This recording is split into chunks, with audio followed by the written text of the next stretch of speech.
Hey everyone, it's the Doom Dog. It's been a long time since my last video. For that, I am sorry. I am not happy with how long it has taken me to finish this video review, but I do hope it was worth the wait. Today's game is a classic franchise that went fully 3D for the first time.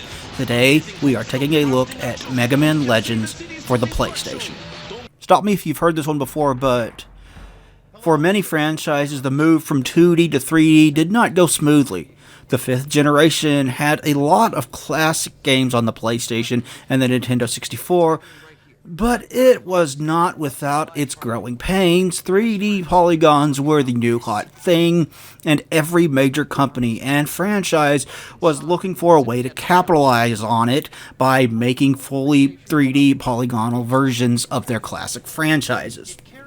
There are franchises that got this right straight out of the gate. The Legend of Zelda: Ocarina of Time, Crash Bandicoot, and Super Mario 64 all hit the ground running with their distinct and unique styles of games for their respective genres.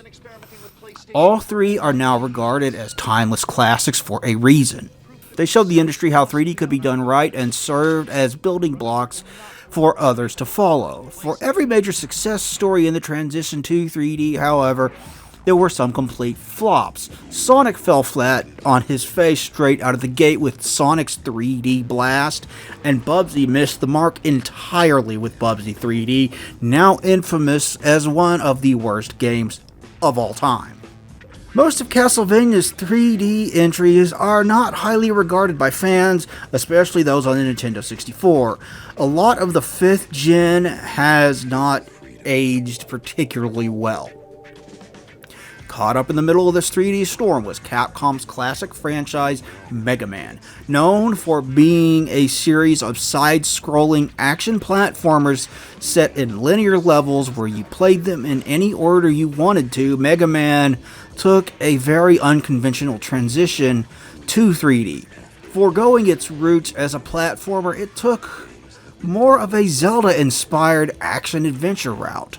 For its first 3D entry, Mega Man Legends was released on the PlayStation 1 in 1997, and it was met with critical acclaim and fan praise. Having said that, it has been a long time since this game's release. A lot of games from this era have aged poorly, and it was released before the DualShock was. Just because it was held in high regard back then does not mean that it is still great to this day. How is Mega Man Legends? How does this game hold up to the test of time? Let's take a look and find out. The game takes place on an ocean planet. The entire surface is covered in water, and there are islands that dot the surface where people eke out a living. Ancient technology and large crystals called refractor shards power society on the surface, and they are dug up in ancient tunnels below the surface. These tunnels are filled with many dangers, and the brave people that go down into them to bring the crystals back up are called diggers. There is a rumored treasure known as the Mother Lode that is supposed to be an infinite energy source. I'm not sure that's even possible, but okay. In this house, we obey the laws of thermodynamics. Mega Man is a digger in this world, and we find him exploring some ruins at the start. Roll is speaking to him over the radio, but there is interference causing the signal to fade in and out. He enters a room, picks up a large refractor on the other side. The room starts to shake and close in around Mega Man, leading to an escape sequence that sees Mega Man barely escaping and rolling underneath the door. From here, the player takes control and the game begins proper. Mega Man encounters a large mech later on that stands between him and the exit, and he has no choice but to fight it. It breaks down and stalls out, allowing Mega Man time to escape. He finds himself on a platform over the sea on a massive pillar when the robot wakes up and wanders out onto the platform after him. It corners Mega Man, and he jumps off the edge, only for a ship to fly up into view with Mega Man standing on top of it. They make their escape. Inside, Roll and Mega Man are talking to each other. The Flutter was having engine trouble, so she was a little bit late showing up to pick him up. The refractor they found should keep them going for a bit longer at least, though it is noted that Roll's parents are missing. But I will go ahead and tell you right now that this plot goes nowhere in this game. I guess that's what sequels are for, right? Anyway, Roll's grandfather, Professor Barrel, mentions that there's a fire down in the engine room. I guess they have more engine trouble than they thought. They are forced to make an emergency landing on the nearest island, a place called Cadillacs. They crash down onto it, and they will be stuck here for at least a while, as they will need to make repairs to the ship before it will fly again. Barrel asks Mega Man to head to the nearest town, and just as he sets out, the police come barreling down the road. They saw the crash and showed up just to check in and make sure no one was hurt. Luckily, no one was. The police chief takes Barrel with them to ask some questions and to ensure that he gets an ID card needed to enter the city proper and explore the island. There's a small shopping district on the outskirts of the city, however, and they suggest that Mega Man check that out. Mega Man makes his way to the market, and he explores the various shops there. He finds a pawn shop type place called the Junk Shop that looks promising as far as ship parts are concerned. There he finds a woman worried about her husband who owns the junk shop. She asks Mega Man to check the ruins outside of town to see if he might be there and if he is alright. Head that way and explore the ruins. Mega Man enters the ruins and he hears a voice calling for help. Who might that be? Oh, it is exactly who you think it is. A little ways inside, he finds the junk shop owner on a ledge surrounded by small snake-like creatures. After taking care of them, the junk shop owner can return to his shop, and his wife head back there and speak to them. His wife thanks you, and she gives you a kit to make a mine thrower. The junk shop owner, however, says that he does not have the parts that you are looking for. He does, however, give you a car that him and his wife used to use for their digs. It does not run anymore, but maybe Roll can get it up and running again. In order to dig any further in the ruins, you will need a license to explore deeper into them. Anyway, head out to the car and find Roll there. Speak with her. If the junk shop does not have what you are looking for, then you will have to try digging for the parts you need. She uses the mine kit to build a new weapon for Mega Man that allows him to place landmines. She says that she will work on getting the car up and running again as well. The police approach Mega Man and give him an ID card that allows him inside the city. They claim that pirates are on their way and that the city is being evacuated as a result. Barrel is still in the city, and Mega Man decides to go in after him to make sure that he is okay. Jim and his gang are blocking the entrance to the town when Mega Man slowly approaches them. They're discussing a suspicious new girl in the town, and they think that she might be a pirate. When they see Mega Man eavesdropping on the conversation, they scatter, allowing Mega Man to head into town.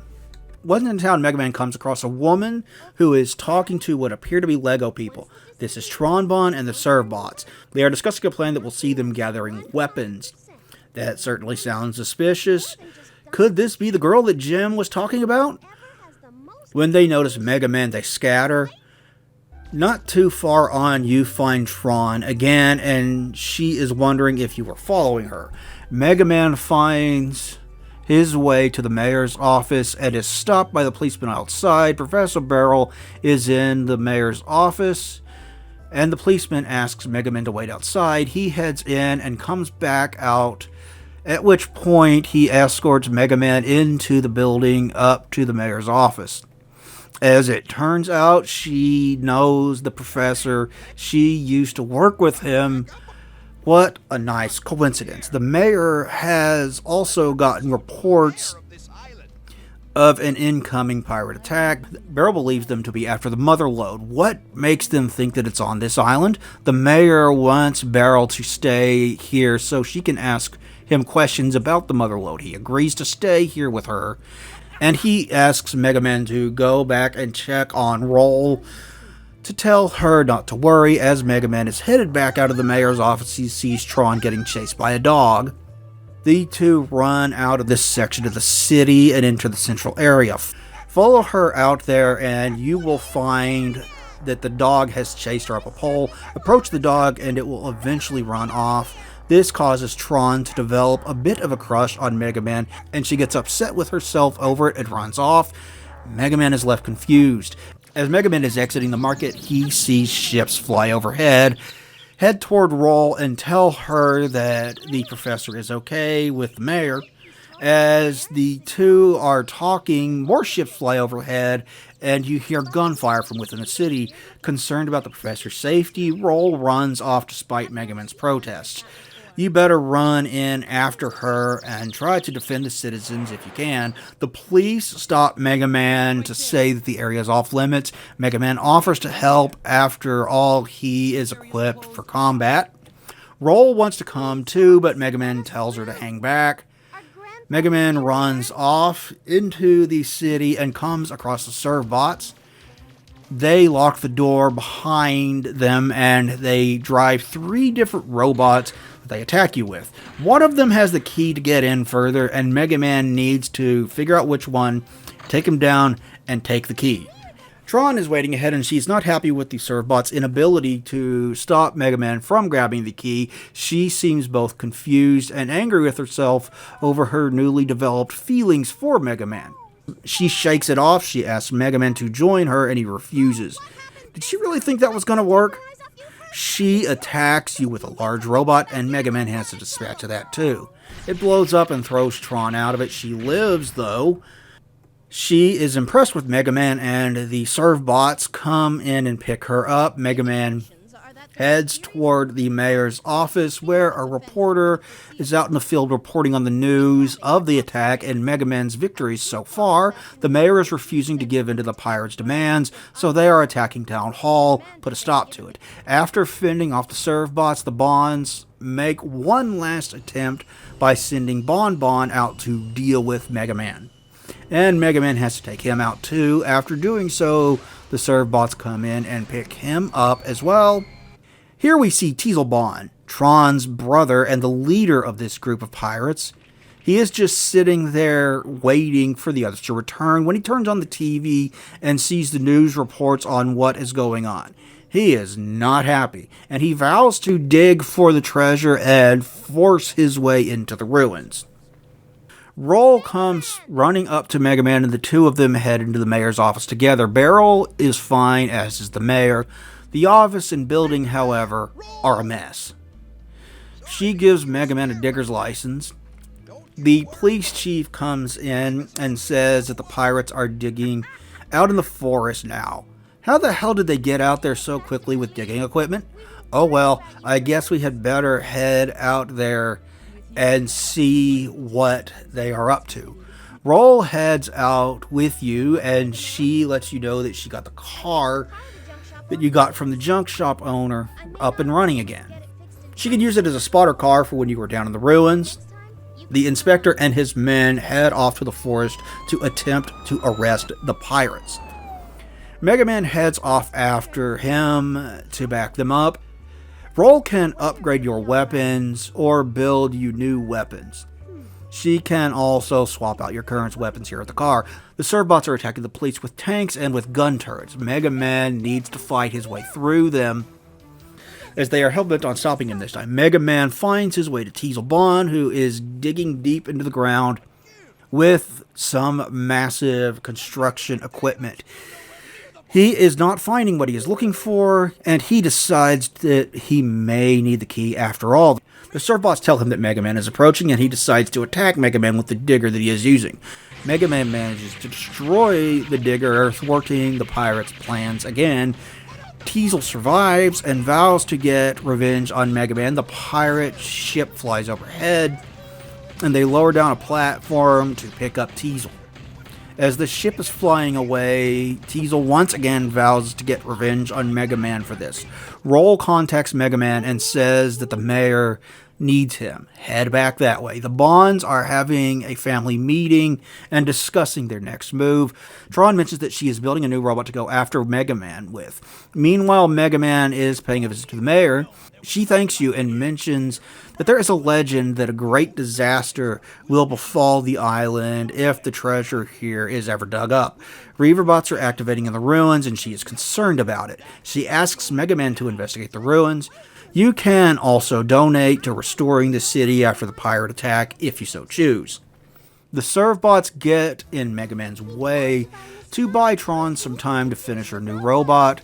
Where do they keep getting money to keep building these things?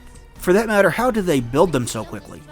Surely they are expensive to build and require a lot of manual labor. Anyway, Roll decides to follow you in the support car, and you can hide behind it if need be for cover. Mega Man and Roll eventually come across a locked gate in between them and the first set of ruins that you need to explore. Instead of seeing if someone in town can unlock it, Roll just decides to ram it with the car. Make sure you stay out of her way here because she can and will run your ass over if you let her. Mega Man approaches the first subgate leading down into the ruins. The door lights up and opens up for him. Once inside, Roll contacts Mega Man over the radio. She says that there may be a big refractor here. Mega Man finds it and it is shielded. You will need to lower the shield. In order to do that, you need to find the 3 starter keys to boot up the control panel in front of it. After collecting all 3, return to the control panel and use the keys. The shield lowers and Mega Man grabs it. He waits for something to happen, but nothing does. The next subgate leading to the next set of ruins is on a small island out in the middle of the lake. You need to get a boat to get there, but there's only one left. It is currently broken down. The boat shop owner confirms this. Hey kids, it's Dr. Wily. He tells you exactly what you need to get it up and running again. Time to give Roll a call. She comes out and immediately starts working on the ship. The shop owner watches her work. He is impressed with her and he decides to let you two use the boat to get out to the subgate. Call Roll to the boat, and the two of you set off to the next subgate.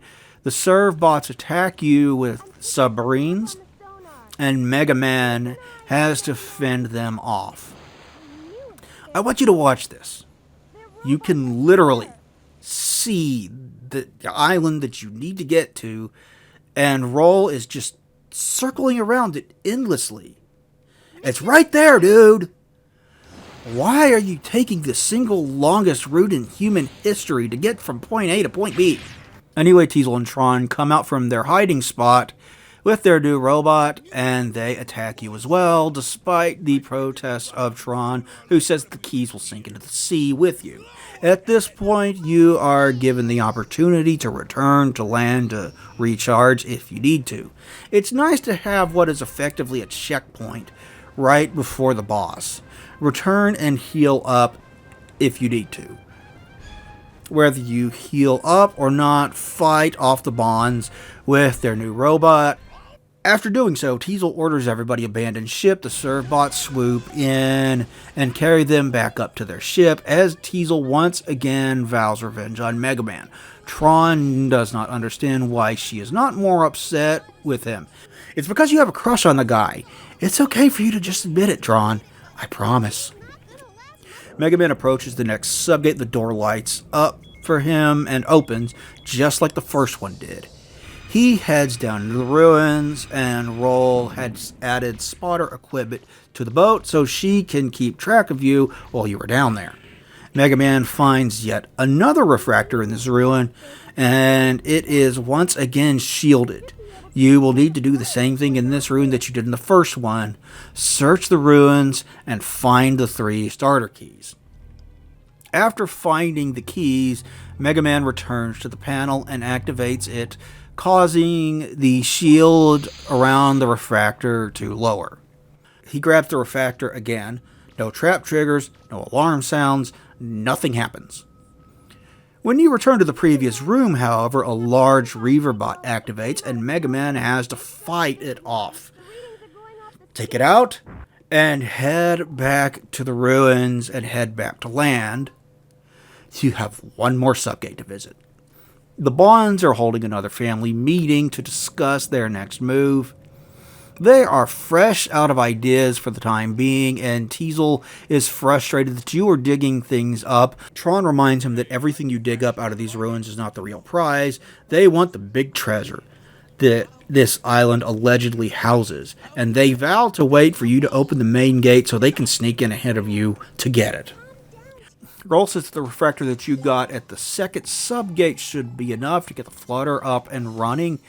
This will allow you to fly to the 3rd subgate. The 2 of them work together on the flutter, and they do manage to get it flying again. Roll says that there will still be more repairs to do, so you are limited in just how much and how far you can fly. You can get up to the next subgate, however. Good thing, that is exactly where we need to go. Roll says that this whole thing is turning out to be a much bigger job than originally anticipated, and she wants you to talk to Professor Barrel about it. The mayor asked Professor to look into the treasure on this island. There is a main gate that has remained closed for so long that no one knows what is in it. It is located in the old city, and Barrel thinks that once you are done with the 3rd and final subgate, the main gate will open, allowing you to enter.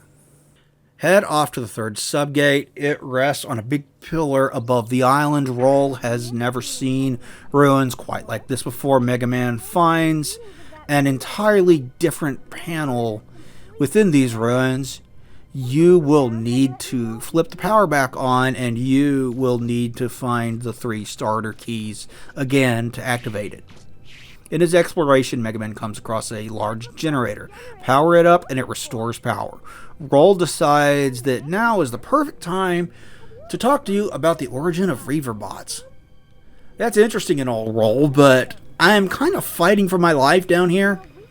Once you have the 3 starter keys, return to the control panel and use them on the panel to activate the system in the ruins.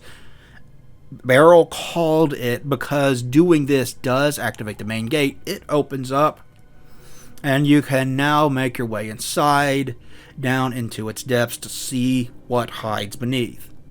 Get back in the flutter and head back toward the surface down below. As you head out from the ruins and back down to the surface, the Bond's much larger ship flies up behind you. They definitely have you outgunned, and Roll tries to loose them in clouds. It does not work, so Mega Man has to head up to the top of the flutter to try to defend it from them. Now that you have opened up the main gate, the Bonds have decided that they no longer have use for you. The Bonds start out by sending out smaller ships manned by the Servbots. Shoot those out of the sky and they will attack you with the main ship. Roll tries to hide underneath the main ship and they move in to attack you personally. Mega Man fends them off yet again and their ship blows up. Yet another robot flies out from the explosion with the Bonds flying it. Take that out as well. When it blows up in midair, Mega Man and Roll wonder if the Bonds made it out alive. Okay, seriously, why do you guys care? How many times have they tried to kill you by this point? Seriously. Anyway, the main gate is now open and Barrel is excited to see what's inside. Head to Old Town and enter the main gate. Roll says to be careful, and Mega Man finds a controller deep within the ruins that he uses to unlock ruins called sub-cities. 3 new entrances rise up from below the surface at 3 separate points on the island. Head out and find them and explore them to see what you find. While you are exploring, you run across the Bonds again. They survive the mid-air explosion, but don't bother asking for an explanation on how. You will not get it. Mega Man is surprised and very happy to see them alive. Did I mention that they have tried to kill you repeatedly? When Teasel spots Mega Man inside the hangar they are in, he decides to activate their newest robot called Bruno. Seriously, where and how do you keep getting supplies and cash to build these things, and how do you build these things so quickly? And the robot activates and it destroys the garage that it is in, and Mega Man is left with no choice but to fight back against it. He foils their plans one more time by destroying the robot. After the latest defeat, Teasel asks Mega Man his name, and he says that he lost fair and square. The Bonds walk away, and Tron is confused by Teasel apparently giving up. He whispers to her that he isn't actually giving up. They are just waiting to follow you down into the main gate so they can get the treasure inside. Enter the first of the sub-cities. These are cool, large, open spaces full of enemies and buildings to navigate around. There's a projection of a starry sky overhead that is cool too. Fight off the enemies, and when you have killed them all, you hear something open. And you can find one of the 3 keys that you will need to use on the main gate. Listen to the way Mega Man says, "I better take a look around here." I better take a look around. I love it. That's great. Head to the rest of the sub-cities and find the rest of the keys. And once you run through all 3 sub-cities and find all 3 keys, it is time to head back down into the main gate. You need to go down into the depths to find exactly what these keys unlock. If you manage to get the drill weapon, there are quite a few walls deep within the various ruins that you can use to access secret areas and hidden items within. When you do this, you will note that the sub-gate ruins are all interconnected with each other, and it's honestly pretty cool. Deep within the main gate, Mega Man comes across a set of 3 doors. These doors are what you need to use the keys on that you found in the sub-cities. Use them to enter the deepest part of the main gate. Within, Mega Man senses danger down here, and he gets a sense of deja vu, like he has been here before. The vault door opens, and a robot called Mega Man Juno steps out of it. He is much larger than Mega Man. Juno says that you woke him up earlier than expected. He says that Mega Man is a purifier unit who was assigned control from something called Mother, and he says he is designated Mega Man Trigger. Mega Man has suffered memory loss, and he asks if Mega Man woke him up to purge the carbons. Mega Man is confused by this, but it certainly sounds bad. If the number of carbons on the island grows past a certain point, Juno is supposed to wake up and purge the island of them and reinitialize. He says that this is to keep the population from growing out of control on this small island. Mega Man that works out that Juno intends to wipe out the people on the island. Juno traps Mega Man in some kind of electric field and heads off, leaving him there. The Bonds did exactly what they said they would do. They followed Mega Man down into this place. They were eavesdropping on the entire conversation, and they heard everything. They decide to free Mega Man so he can go stop Juno, and Tron expresses genuine concern for him in her own way.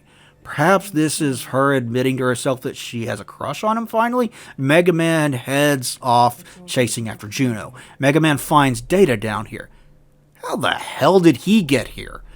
Data seems to know a lot more than he is letting on. For now, Mega Man needs to focus on stopping Juno. Juno says that you are too late and that Eden has been activated.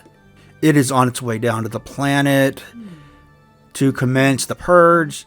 It cannot be deactivated for as long as Juno is in this control room. He says he will just wait here for Eden to be in range for the reinitialization to begin. It should take about 5 minutes. A large cylinder detaches from a satellite in orbit and heads down toward the surface. Juno says once again that you are suffering from memory loss and he attacks you. Take him out. Juno says that he made an error and that Eden will take longer to reach the surface than expected. His body blows up and he flies over to a spot on the wall and attaches himself to it. The wall opens and reveals a new body for him to use as he continues to attack you. Destroy his second body and he will be done for.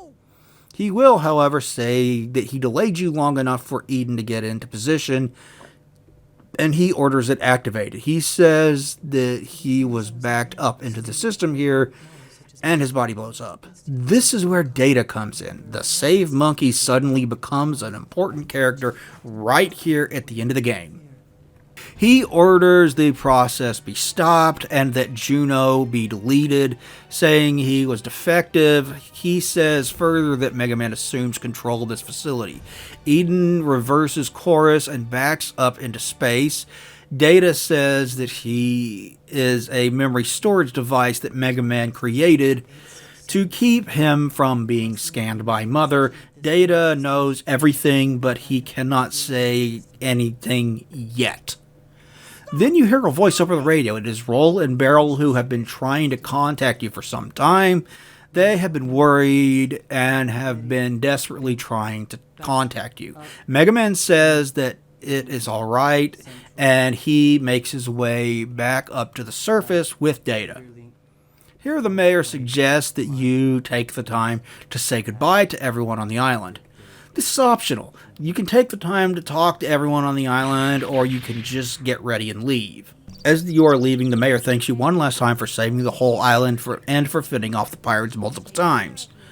You all load up into the flutter and take off. Mega Man is disappointed that he did not find Roll's parents. He says not to worry about what happened down in the underground, though. Barrel lets you know that everyone on the island has gathered together to see you all off, and they wave goodbye. There is one after-credit scene where the Bonds have built a boat and are floating away from the island. They manage to get a massive refractor from the main gate. It's one hell of an ending. The game takes a seemingly dark turn right here out of nowhere at the very end of the game. It is a massive info dump that leaves you with more questions than answers.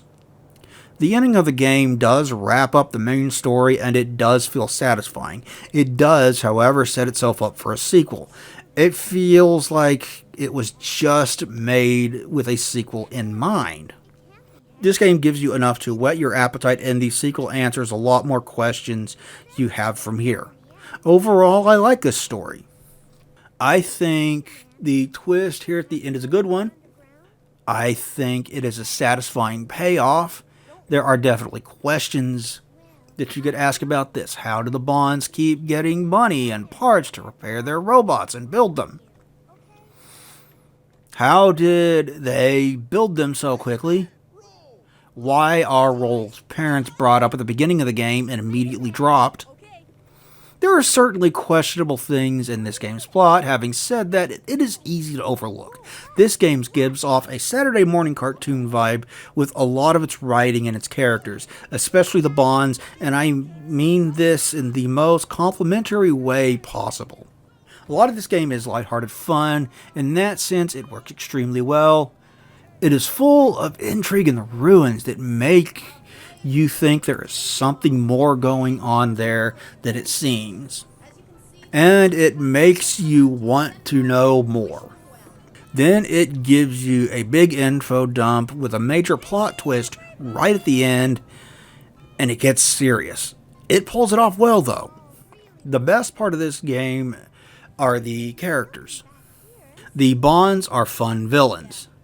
They are over the top in the best way possible, and it is hard to not love them as a result.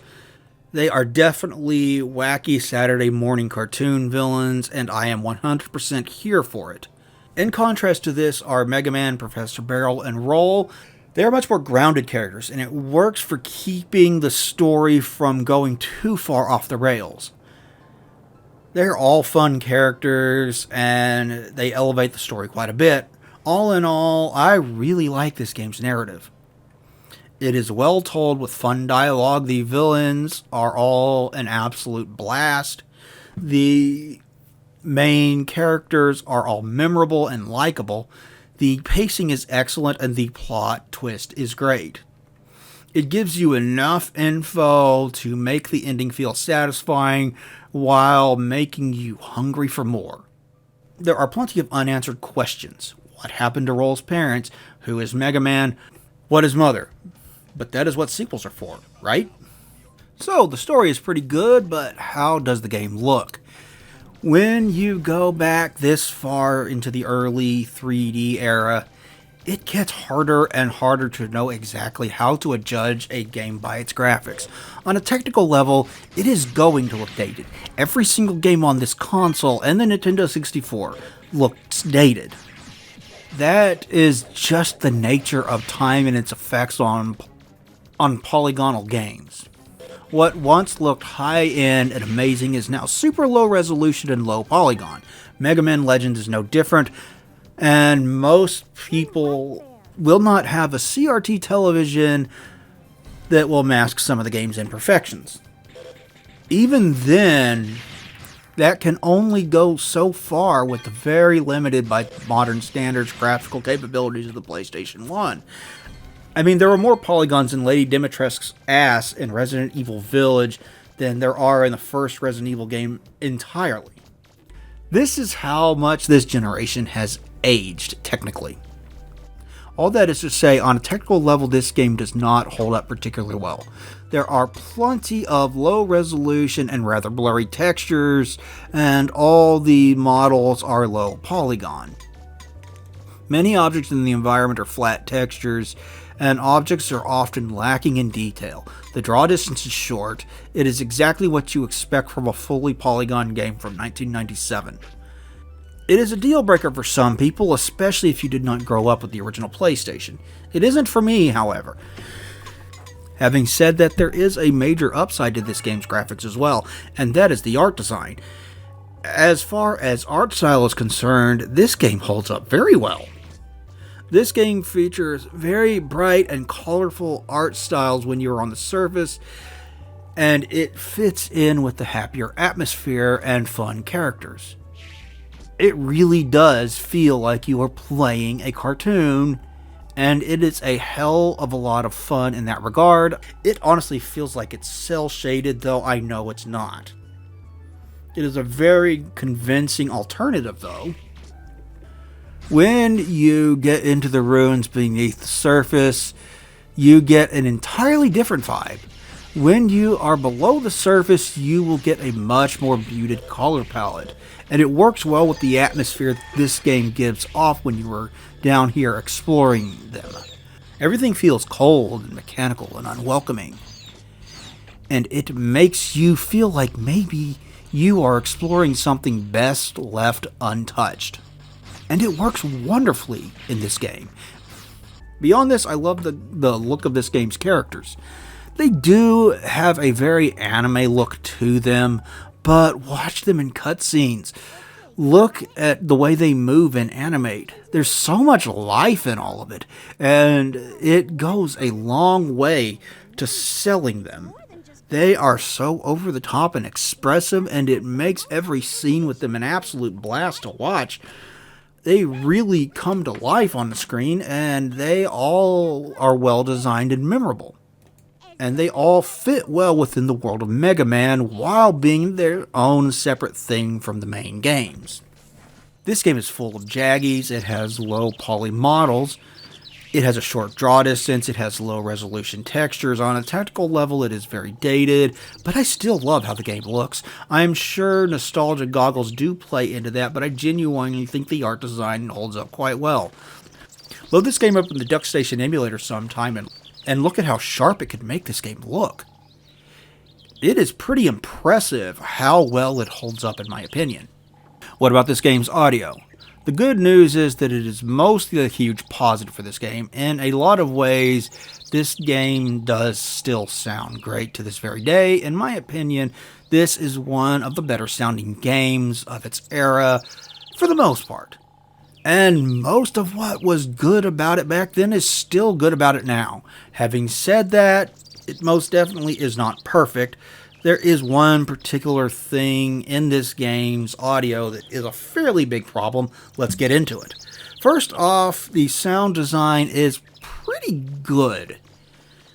It is the weakest individual aspect of the overall sound, but it is by no means bad. This is Mega Man. I do not necessarily expect strong impact from firing his weapons, and I do not get it here. It's perfectly fine. The environmental sound is decent too. It does a very good job of helping create a memorable atmosphere. The various Reaver bots have different noises that they can make that can help you identify them by sound, and it's pretty good. The music in this game is excellent, and I absolutely love it. Years after I last played this, I still instantly recognize the Apple Market theme, and it is far removed from the only great track in this game. It is full of excellent and memorable tracks that all play throughout it, and it has some ambient tracks that play when you are down in the ruins too. They go a long way to building up a cold mechanical atmosphere down there that gives them their own wholly unique vibes from the surface. This game's soundtrack is excellent and I fucking love it. The voice acting is another high point for this franchise. This is once again where Saturday morning cartoon vibes come into play, especially with the bonds. Let's focus on the main characters first, though. The voice for Mega Man, Roll, and Barrel all fit well, and they're well acted and believable characters, and there are certain character moments that I absolutely love. Listen to the way Mega Man says, "Better take a look around." I better take a look around. I just love the way he says this. There are other things that I love too. I don't know if it was the case of the actor actually struggling with big words or if he is just acting as if he was. Either way, it works. Give this little moment a listen. Let's see. It says Operations Room 2. Emergency system activation requires direct password input from Eden or the insertion of 3 level 2 or higher prototype Anthro unit ID cards. Yeah, I like that a lot. It is little moments like this that go a long way to infusing personality into these characters that make them feel more in-depth than they actually are, and it makes them more memorable as a result. Now let's talk about the bonds. I absolutely fucking love these characters. They are the real star of this game, and they steal every single scene that they're in. The way these characters are played is over the top in the best way possible. They are loaded with personality, and every single scene in them is an absolute blast. These guys are excellent villains, and the voice actors did a great job of bringing them to life. Carol Lee Larson plays Tron Bonne, and she does such a good job going back and forth between having feelings for Mega Man and not wanting to understand them, and trying to suppress them and be upset with him for repeatedly foiling their plans. And it makes her so memorable. Teasel is played by Rob Smith, and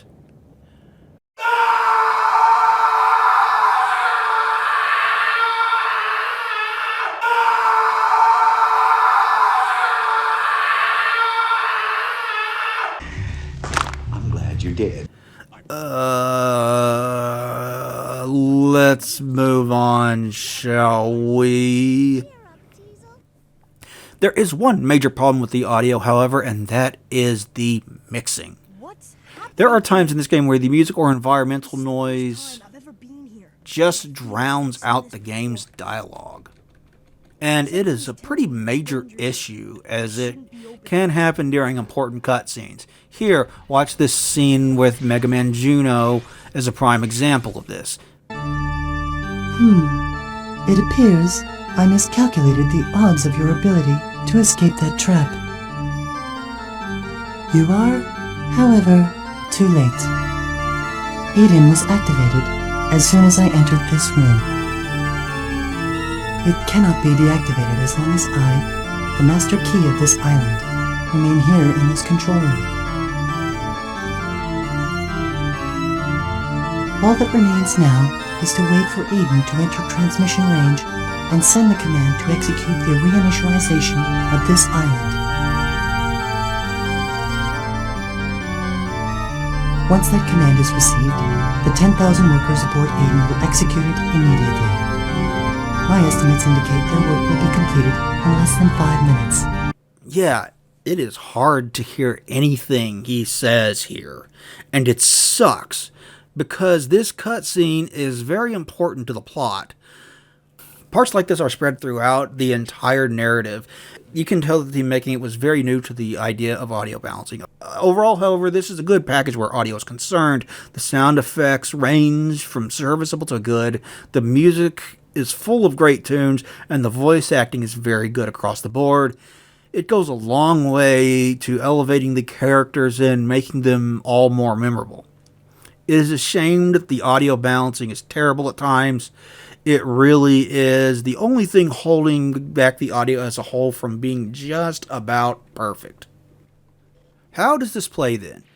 Given that this is the first fully 3D Mega Man game, you would expect it to play at least a little different from the rest of the games in the series, but it is a pretty major departure from the rest of the series. It takes a much more open-ended design than the games that came before it.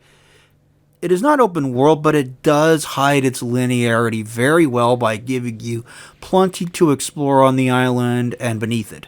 Truthfully, it is a narrative-driven action-adventure game. It takes a lot of inspiration from The Legend of Zelda, with you having to explore a series of dungeons on the island in them.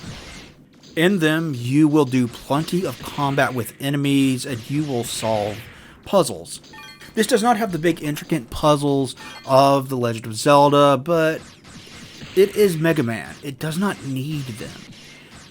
It puts its focus on combat as it should. Having said that, yes, you will find treasure chests and hidden items throughout the dungeon. You will explore and collect them all, then will allow you to progress deeper into the dungeons or allow you to move to the next dungeon. The dungeons are all unique and different from each other in their coloring and their theme. They are fun to explore and to fight enemies in. The environments can get a little repetitive, however, as you will see the same textures copied and pasted throughout them. They are not as memorable as a good Zelda dungeon, that is for sure. When you are exploring ruins and fighting enemies, it very much plays like a third-person shooter. You can move and strafe around enemies while shooting back at them, and you can jump and roll to try to avoid fire as you try to take them down. It works pretty well considering that this was released before the DualShock was even a thing. We will touch on the controls later. There is some light platforming in the dungeons as well. This game also has a shield mechanic that is difficult to notice if you do not know what to look for. Basically, it works like this. You can tank the first shot from enemies and it hits your shield. Any shot after that, however, will damage Mega Man. If you manage to stay away from enemies for long enough, your shield will eventually come back up and you can take another shot. Your shield can break and just stop working entirely though, and you will need to repair it when it does. This game also has plenty of items that you can use to help you in battle. You can buy a health canteen that you can use to refill your health if you take too much damage down in the dungeon. You can expand and upgrade it at the junk shop as well, and refill it for more health when you do. You can also get yourself a shield repair item. If your shield breaks, you can repair it without leaving the dungeon. You could use this once though, and you will need to buy a new one. The game also lets you upgrade Mega Man himself. Make sure you collect plenty of cash to do this. You can expand your health pool, and you can fight longer and stay down in the dungeon when you take damage. You can also purchase armor upgrades at the junk shop, which will lessen damage that enemies deal to you and when you are hit. You will want to do this because enemies will hit hard. As you are exploring the ruins, you will come across various types of treasures. Some of them are just items that you can turn into the museum for a side quest if you want to, but others are much more important. They come in 3 varieties: parts for your Buster Gun, parts to build new weapons, and parts to build new items to expand Mega Man's abilities. All 3 item types are useful and worth the time to seek out. 2 of them are pretty self-explanatory. If you know anything about Mega Man at all, then you know he has a gun in his arm. The Buster parts expand the weapon's power in a variety of stats. You can increase its overall power, its range, and how fast you can fire the thing. These are the 3 big ones that you will want to focus on, as you will use the Buster Cannon a lot in combat from the beginning of the game all the way through to the end. There are items that you can find that Roll can use to expand Mega Man's abilities, however. You can get him a helmet. I think this does give you a little bit of an armor boost, but it definitely completes the Mega Man look. You can also find springs for your shoes that greatly increase the height of your jump. These are a godsend because they open up much more of the map and let you explore the ruins in whole new ways. There are also skates that let Mega Man move faster on his feet. You can perform tight turns with these. Jetting around with them is fun, though. They have a learning curve for controlling them. Beyond upgrading your abilities, Roll can also take items you find in the dungeon and build new weapons for you to use. There's a wide variety of weapons for the avid explorer to find, and they all do something different in combat. One of the more fun parts of the game is using these in combat and seeing what works for you and what doesn't. These add whole new levels to the game's combat, but you cannot carry or rely on them. You have a meter limiting how much you can use them, and you will need to refill when it runs out. You can also upgrade your weapons in a variety of stats. You can increase their energy pool, their power, or their range, for example. As you experiment with the various weapons that you find and have Roll builds you, you will want to return to her to upgrade the ones that work right for your playstyle. Take the time to make them more powerful and more useful in the dungeons. You will also want to spend time farming for money in the dungeons to upgrade your weapons. I would also say just focus on the ones you want to upgrade the most. If you took the time to upgrade everything, it would take you forever just to do that. All in all, there is a surprising amount of depth to this game's combat. Between upgrading your Buster Gun by mixing and matching parts, and experimenting with and upgrading your weapons, there is plenty here to customize the combat to your liking. It is a lot of fun and a blast to experiment with. You kind of get out of the game's combat system what you decide to put into it, and I do think it is worth the time to invest in. There is one hurdle that you will need to get over for this game, unfortunately, and it is a fairly big one. This game was released before the DualShock was released. There is no analog control. You move with the D-pad. You use L1 and R1 to rotate the camera. You can look up and down, and the game has a lock-on feature. It is all digital control, though, and that might be a deal breaker for some. There is a certain learning curve in this game. Moving the camera never feels as smooth or as free as it should. It does feel a little stiff, and just learning the control scheme for the first time or going back to it after dual thumbstick controls certainly takes some getting used to. If you persevere, you can get used to it though, and it will become second nature to you. And you will be running around and circle strafing enemies with relative ease. When you do get used to it, you start having a hell of a lot more fun with the game. This game does have a big hurdle to overcome with its admittedly dated control scheme, but those that can push past that will be rewarded with a very unique and awesome Mega Man adventure. This game is a hell of a lot of fun, and it has a surprising amount of depth to its various upgrades, systems, and whatnot. The dungeons are fun to explore, and enemies are fun to engage with. They come in a wide variety of types, so that you will encounter something new in each of the different dungeons. This game is a blast to play through. What about replay value then? Well, this game does not have multiple paths through its story. It has one set path that you can follow, but it does have plenty of content outside of the main quest that you can do. I do not know how you are supposed to find all of that without a guide, but there is certainly a fair amount to keep you busy. If you get into the weapon system, you can experiment with different weapons on different runs as well. It is fun to revisit this one because the characters and combat are both so fun. And yes, there is definitely some good replay value here. All in all, Mega Man Legends is an excellent game. If you are a fan of the action-adventure genre, there is a lot for you to like here. It has an interesting story, the characters are great and memorable, and the combat and exploration are both very, very fun.